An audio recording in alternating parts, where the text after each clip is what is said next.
Well, welcome to a new Harry's Farm video, and you join me in a field of wheat, and a field of wheat I'm really proud of. What I'm going to do in this video, I'm just going to take you quickly round where all that drilling we're putting the wheat in on the last video. The weather then intervened, and this video is a little bit late because we've had so much rain. 128 mil of rain we've had since the end of September till now. Today is 5th of November. Just a mad amount of rain in October, and it proved challenging at times. I'll go into that in a bit more detail. So yeah, we're going to look at the wheat and then a little look at the grass, and I can't help but discuss some of the wrong reporting going on COP26 and the BBC, but that'll be at the end, just to give a factual, some of the things, just to fact check some of the things that's coming out of that meeting up in Glasgow. Anyway, first off, my wheat. This 2021 drill season has actually gone incredibly well. I would suggest this is perfectly drilled wheat on this farm. I've never got it as good as this. The cultivations were right. As soon as the combine was out, we then got on with cultivation. This is the one with that mess of oilseed rape and weeds, etc. The Vadestad carrier disc, broke it up. I got soil contact with it. We've got it broken down. I've got a lovely tilth from that carrier drill when we actually came in, and then I rolled it within 24 hours of drilling it, and then the pre-emergent one on it. And what I've ended up with is what you look for a perfect wheat crop at this stage. So this is been in the ground, well, 16th of October. It's been in not quite 3 weeks, 2 and a bit weeks. Is absolutely consistent germination across the field. Every single seed germed at the same time. That was probably because on the day after I would rolled and sprayed it, we got about 24 mil of rain, so it all got the moisture it needed to come through. The cultivations, the depth of drilling was absolutely consistent throughout. Me rolling it has compacted it and made it absolutely level. And this is it. This is what you actually want to do as an arable farmer. The weed control at the moment looks okay. We're very nervous because we know there was a lot of weeds in the previous crop. We've tried to control them, as I explained in previous videos, with putting stale seed beds. So you cultivated it, wait for it, everything to grow, round up it, and then we drilled in it. We've got one more spray potentially put on it, but yeah, I basically couldn't be happier with the way the crops are looking. I mean, the only proviso I have on that is we did have a monster rain event. I was trying to film this video last weekend, and the Sunday we had that storm come across. There's been trees down, etc., and it was so heavy, so intense, the rain, that actually the field over there flooded. We had a lake appear, and I thought, oh, not this again. But no, it's all drained away, and it all looks like this. And to put it into context how good drilling in 21 has been, in 2019 we didn't finish drilling until March 2020. Craziness. And then last year it was into November. We just had quite a lot of rain in October that really screwed some things around in that field up there. But anyway, this, as you see here, fantastic. Now I'm just going to show you another field where we hardly did any cultivations, just to show you the difference. This is the first wheat after oilseed rape. Next field I'm going to show you is after wheat. We'll just wander off there now.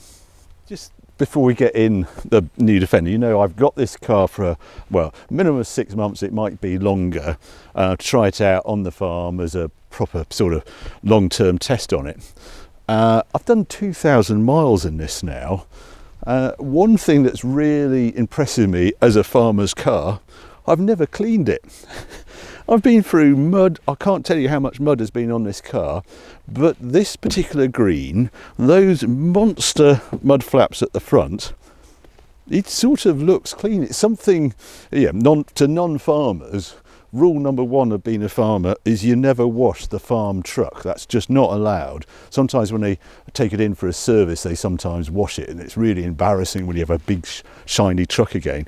But yeah, no, that's really good. I'm going to do a proper sort of review on this Defender fairly shortly, probably on the Harry's Garage channel. But yeah, I do like the way it doesn't show the dirt, which is good. Slightly different inside. You can see I'm sort of, yeah, it's quite muddy, but they just lift out and I'll take all the mud out in a moment. Anyway, let's go off to the other fields.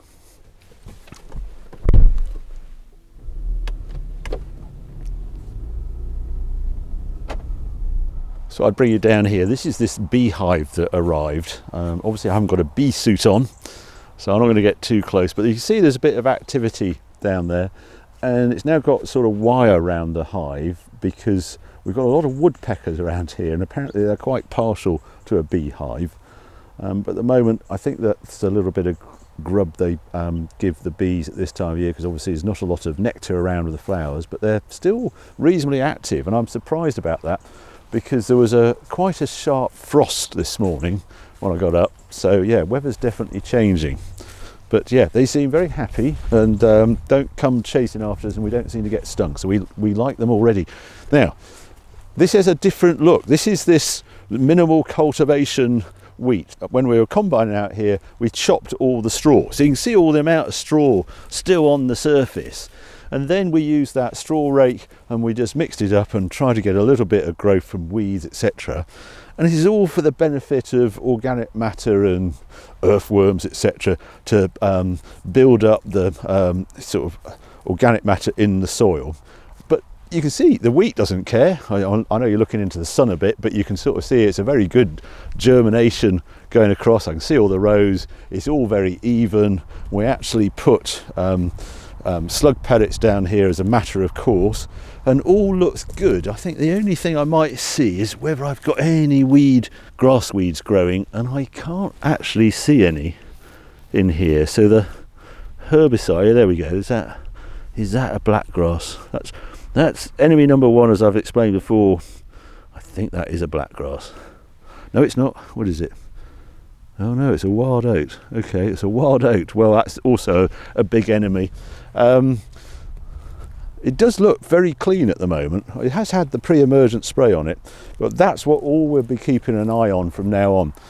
So it is bizarre. If you're an arable farmer, at this moment, if you get a drilling season like this, 2-3 days of mad activity, rolled, sprayed, that's basically it. I might have to come in here with a herbicide in a week or so, but a contractor's going to do that. So all the kit has all been put away. That's all in the grain store. We've cleaned off the combine, blown it off this time rather than washing it, because it got a bit of rust, I think, from last time we washed it.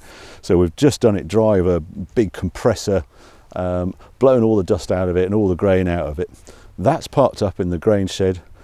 Tractor is as well, loader is, all the grain's gone off the farm. We won't really do anything until about March time, when we then put the fertiliser on in the field. This is the massive difference between an arable farmer with a winter cropping programme and a livestock farmer, Yorkshire Dales, Scotland, Ireland, where it's a 365-day sort of farming activity. While the arable farmer, if you then move on to different sort of jobs, the sort of the properties on the farm and that sort of thing, hedging, fencing, things like that, completely different.